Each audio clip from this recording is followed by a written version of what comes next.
বাঢ়িছে নৈ উপনৈ মুকলমুৱাত বান খহনীয়াৰ ভয়ংকৰ ৰূপ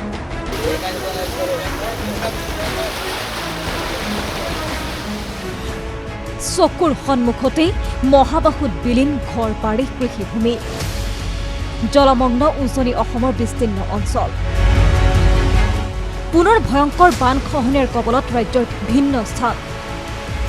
ফেনে ফুটুকাৰে হুৰা হুৰে ব্ৰহ্মপুত্ৰৰ জলস্তৰ বৃদ্ধি পোৱাত ভয়ংকৰ পৰিস্থিতি বৰক্ষেত্ৰীৰ চৰা অঞ্চলত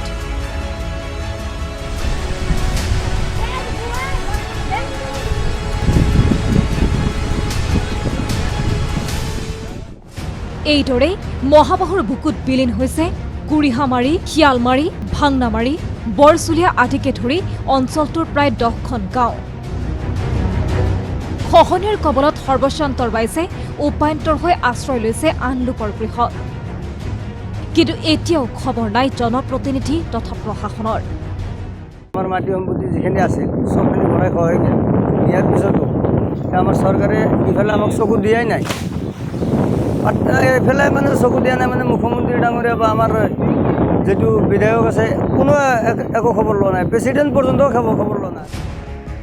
ইপিনে উজনি অসমৰ বিভিন্ন স্থানত কালৰূপ লৈছে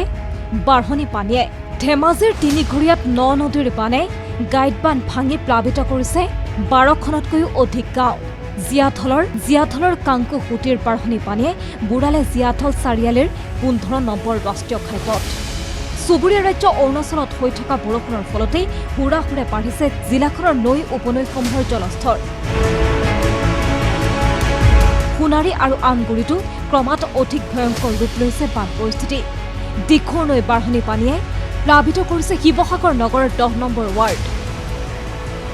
বন্যাক্ৰান্ত 3 শতাধিক পৰিয়ালক উদ্ধাৰৰ বাবে SDRF আৰু NDRF চলাইছে অভিযান উদ্ধাৰ কৰা লোকসকলক স্থানান্তৰ কৰা হৈছে আশ্ৰয় শিবিৰলৈ ইপিনে ঢেকিয়াজুলিৰ বেলখিৰি নৈ খহনীয়াই নিদ্ৰাহৰণ কৰিছে ৰাইজৰ ৰঙাকৰা অঞ্চলত এইদৰে খহনীয়াই লৈছে ব্যাপক ৰূপ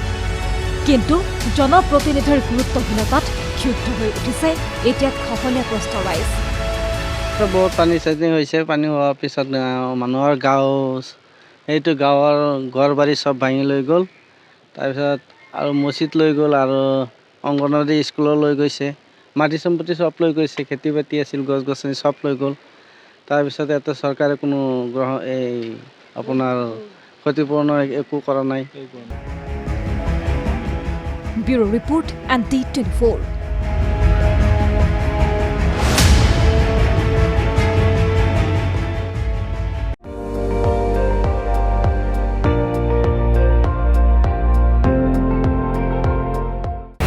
আপুনি চাই আছে ND24 সৰ্বশ্ৰেষ্ঠ নহয় সৰ্বোত্তমৰ দৌৰ